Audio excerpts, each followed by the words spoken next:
Hello दोस्तों, welcome to my channel. मैं Mohammad Inzamam India से।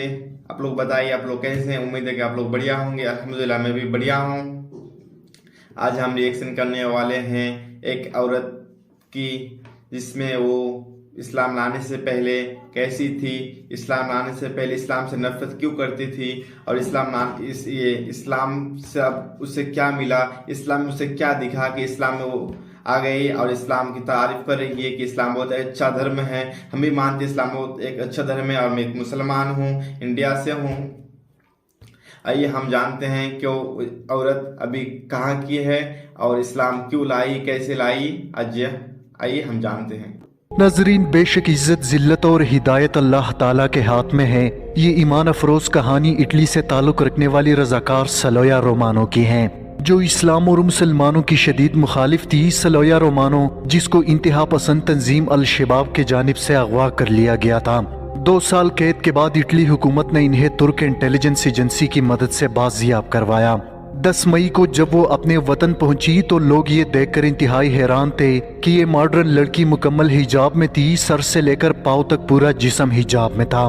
मुल्क के वजीर आजम इन्हें एयरपोर्ट लेने गए। सलोया ने कहा, मुझसे हाथ मिलाने की कोशिश कोई ना करे, ना कोई मेरे करीब आए, ये अल्लाह के नज़दीक बहुत ही नापसंदीदा अमल है। ये सुनकर सब इंतहाई हैरान थे। वो लड़की जिसका जिस्म देखने के लिए लोग तरसते थे, जो कुछ साल पहले अपना खूबरू जिस्म दिखाना फैशन समझती थी, जिसको इस्लाम और मुसलमानों से शदीद नफरत थी, लेकिन अब इस्लाम की मोहब्बत में इस कदर बदल चुकी थी कि अपने मुल्क के वजीर आजम के साथ हाथ मिलाना भी मुनासिब नहीं समझा। ये वही सलोया थी जिसने बगैर कपड़ों के आधे घंटे तक चहलकदमी की, मगर अब वो सलोया नहीं बल्कि आयशा बन चुकी थी। लेकिन इसके बाद मीडिया और इटली हुकूमत के जानिब से गैज़ो गज़ब का शिकार रही। इनका जुर्म सिर्फ इतना था कि उन्होंने इस्लाम कबूल कर लिया था।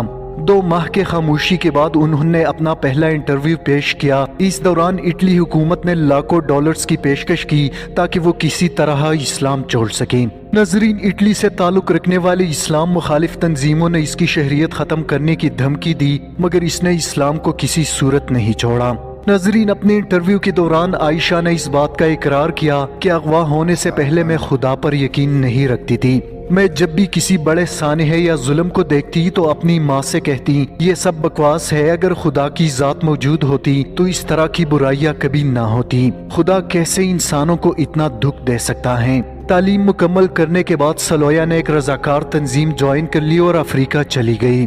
नजरीन, आयशा मजीद कहती हैं, मुसलमानों और इस्लाम के मुतालिक मेरा नुक्ता इंतहाई मनफी था। जब मैंने पहली बार मैलान में एक औरत को देखा जिसने हिजाब पहना था तो मेरे जहन में ख्याल आया कि इस बेचारी औरत को जबरदस्ती दबा के रखा गया है।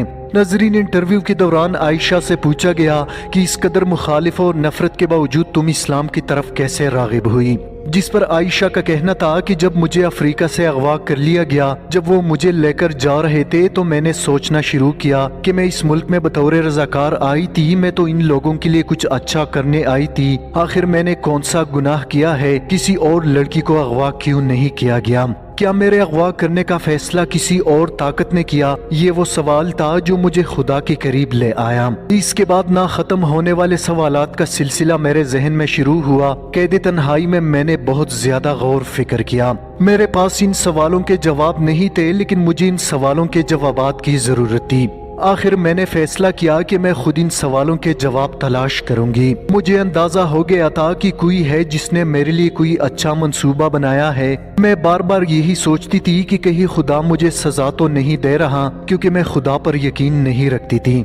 नजरीन मजीद बयान करती हैं कि अगवाकार मुझे अफ्रीका से सोमालिया ले गए। रात का वक्त था, मैं गहरी नींद सो रही थी जहां मैंने जिंदगी में पहली बार ड्रोन हमला देखा। मैं बहुत ज्यादा डर गई, मुझे लगा मैं मरने वाली हूँ। उस लम्हे में खुदा से गिड़गिड़ा कर दुआ मांगी, ए खुदा मुझे बचा ले, मुझे अपनी फैमिली से दोबारा मिला दे। जिंदगी में पहली बार मैं खुदा से मुखातिब हुई और अपनी जिंदगी की भीख उस जात से मांगी जिसकी वजूद से मैं इनकारी थी। उस दौरान जेल में मैंने कुरान पढ़ना शुरू कर दिया। जिन लोगों ने मुझे अगवा कर लिया था, इनका रवैया मेरे साथ इंतहाई नरम था। जब मैंने कुरान पढ़ना शुरू किया तो मुझे अंदाजा हुआ कि ये बेहतरीन किताब है, यही वो किताब है जो मेरी बेहतर रहनुमाई कर सकता है।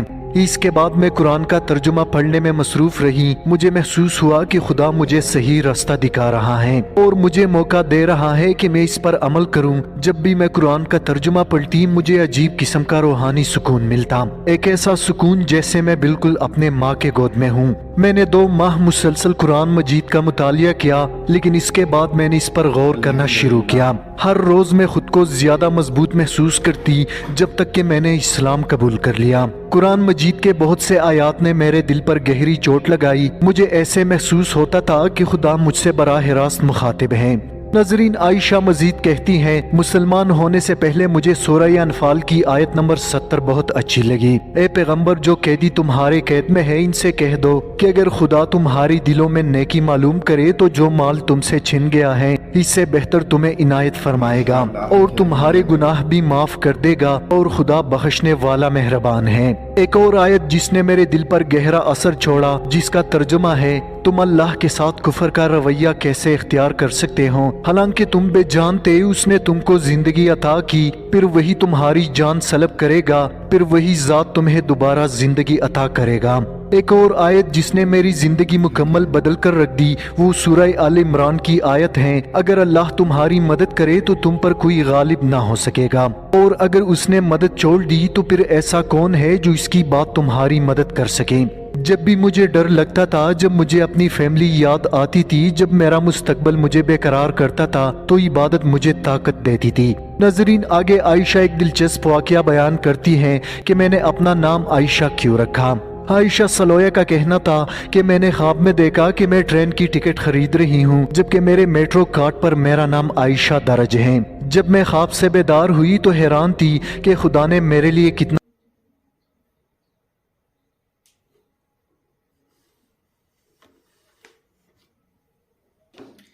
तो नाजरीन, इससे हमें यह मालूम हुआ कि यह औरत इस्लाम आने से पहले इस्लाम से बहुत ही नफरत करती थी, अल्लाह पर यकीन नहीं रखती थी, लेकिन अल्लाह पर यकीन कब से लाना शुरू कर दिया, जब से मुसीबत आई तब से अल्लाह को याद करना शुरू कर दी।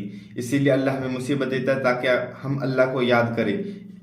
अल्लाह इसीलिए मुसीबत देता है हमें। इससे अल्लाह को कोई फ़ायदा नहीं है कि ये हम अल्लाह की नमाज़ पढ़े तो अल्लाह को कोई फ़ायदा मिलेगा। ऐसा कोई ये नहीं है कि अल्लाह को फ़ायदा मिलेगा, हम रोज़ा रखेंगे तो, हम ज़कात देंगे तो अल्लाह को फ़ायदा मिलेगा।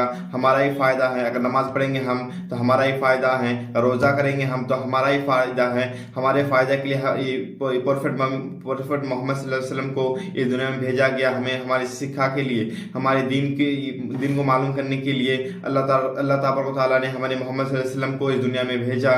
इसीलिए इससे हमें ये मालूम हुआ कि वो औरत कुरान पढ़ने शुरू करी तो इस्लाम से पता चला। इसलिए हम सब मुसलमानों को चाहिए कि कुरान तिलावत करे, सुबह शाम कुरान तिलावत करे, 5 वक्त की नमाज पढ़े। अल्लाह ताला हम सबको 5 वक्त नमाज पढ़ने की तौफीक और फिक्र अता फरमाए, आमीन।